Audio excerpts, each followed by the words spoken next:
Hey there, setting the timer again, trying to get better about remembering to use that. I love this little cow timer, it's my daughter's. So today is day 28 of our free 10th 30 plus day get up and go challenge. Today we're going to talk about communication area and aspect of our life. It's the 9th category of our life. You can break your life down into any way you want. A lot of people don't break their life down at all. They just live it, and whatever happens, happens. But I like to be a little more purposeful in my life. And so over the decades, the last 4 decades for sure, I used a framework, I don't even know what, I guess I call it the life framework, that I learned from Tony Robbins, that he learned from Jim Rohn, that he learned from probably Napoleon Hill and all the other gurus of their time 40 years ago. Physical, mental, emotional, spiritual, financial, relationships, and contribution. And then this last April, I've shared that I added confidence and communication to my framework for this year for sure, probably going into next year, and I'll decide after next year if I want to continue to set goals and objectives for communication and for confidence, those areas and aspects of my life. Maybe I'll pick something else. Maybe I'll pick, I don't know what it would be, because I consider those foundational skills and abilities. So today we're going to talk about communication and our SOAP framework, the SOAP framework with respect to communication. Remember, SOAP stands for story or situation, options or possibilities, action, and I like to say analysis and action, because we got to decide what we're going to take action on. And when we're looking at a bunch of different options and possibilities, guess what? They're not comparing apples to apples, and we have to figure out how do we choose and how do we take action quickly when we decide we're going to act and we want to improve an area or aspect of our life, or a change or a challenge comes our way. And finally, the P stands for progress. So communication.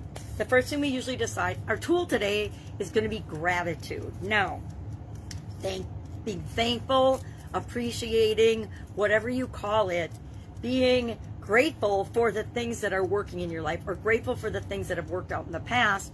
Because when we're grateful for the things that we've already accomplished, or for the things that we already have, that creates more of that in our life. If we're not grateful, if we resent the blessings in our life, guess what? We're not going to get any more of them. So thinking about gratitude and the SOAP framework with respect to our story and our current situation, what is our current situation with respect to communication? And we have to think communication can be all the different forms, right?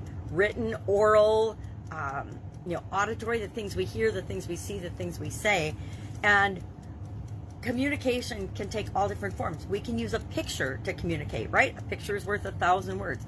We can use some other representations. We have to decide, what kind of communication are we talking about here? Are we talking about copywriting to get a message across to people? Are we talking about writing letters to get a message across to people? What is the current area of communication that you want to address? I like to think of a couple things when I'm thinking about communication. Number one, we can apply the journalistic framework to it, right? Who, what, where, when, why, and how. Who do I want to communicate with? What is my purpose for communicating? Why do I want to communicate with somebody? Is it to improve the relationship? Is it to reprimand somebody? What is the purpose and my intention behind my communication? Because that will help to determine what form my communication is going to take, and the message, and then how I deliver that message in terms of tone of voice, body language. It all matters when it comes to communication. So let's pick one area or aspect of communication that we might want to improve for ourselves because we don't think it's perfect yet. Let's say it is our, I didn't even pick one, so this makes it harder. I should have done that ahead of time. Let's say I need to listen better. Oh yeah, because that's a true one. So let's say my current state of listening is, a lot of times I have so much going on in my mind. I'm making excuses now already as I'm telling my story. So my current story is, I am busy.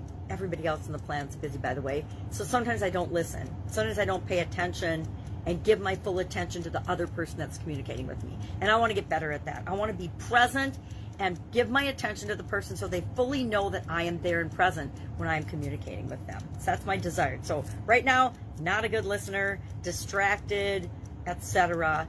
Want to be an awesome communicator, want to be present, want to be listening, want to be attentive, want the person to know that they are the most important thing for me during that communication, and nothing else matters during that communication.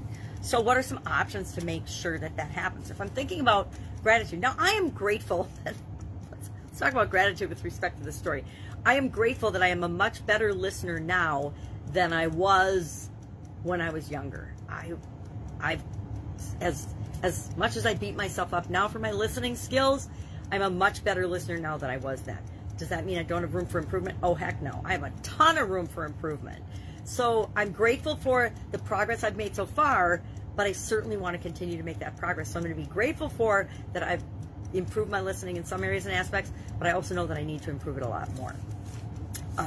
So what are some options to improve my listening skills? What are some possibilities? Well, this is where I like to brainstorm and come up with a whole bunch.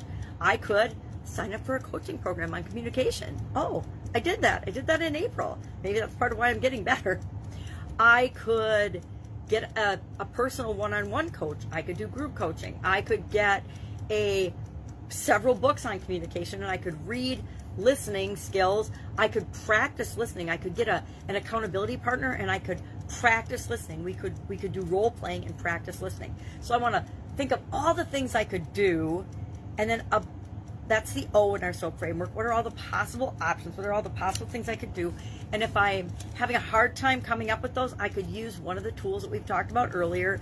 I could use the imaginary friend exercise, which I'm grateful that I have an imaginary friend, and I could have other friends that I could always call on to have them help me brainstorm and come up with ideas of how I could become a better listener. Then our A for our SOAP framework is about, I like to say action, but analyzing and making a decision among the alternatives to know what to take action on, so I can take action immediately.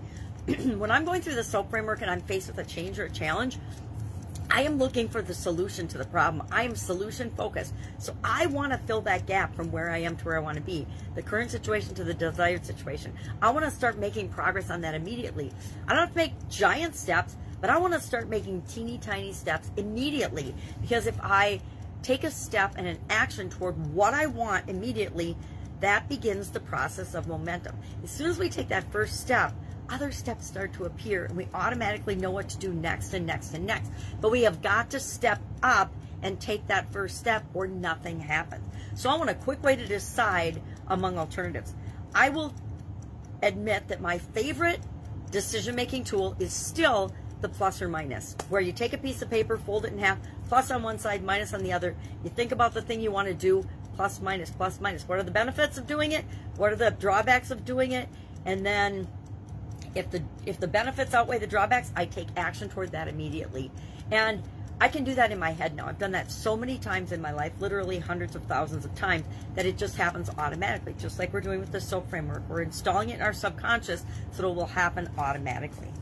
Progress, how do I know if I'm becoming a better listener? Well, I listen for feedback. I pay attention to how much I'm paying attention and how present I am during my communications. And not just some of them, all of them. I'd say especially with my family and the people that are closest to me, because those are the people I tend to only half listen to, because they're the ones that are closest to me, and I feel like I can get away with it, which is just the opposite of what it should be, because I'm grateful that they're in my life and I love them the most. So why would I treat them with less respect by not listening and being present than I would strangers? So our action item today is to share one thing that you're grateful for today. And I'd say if you can come up with one thing that you're grateful for with respect to communication, that would be most appropriate. Just one thing you're grateful for today, because gratitude is one of the most powerful tools that any of us can have in any of our toolboxes, for the reasons I mentioned earlier. If you're grateful for what has already happened to you, the good, the bad, and the ugly, because it all forms who we are today and allows us to continuously improve, then more of what you want will come your way.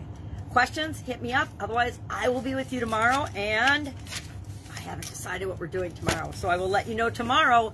We'll probably, maybe, I'm not sure yet. I'll have to decide. But, sorry, time's up. No, asking for questions on the whole SOAP framework and how you apply it, and if you have specific questions on applying it to different areas or aspects, or if there's an area or aspect of your life that you want help in applying it to, or a little coaching on that, hit me up in direct messages, and we will work on that, and we'll we'll see if that's something that other people can learn from too, because if you're struggling with it or have a question on it, chances are other people do as well. So I am grateful for you. Have an awesome day, and I will be with you tomorrow. Bye.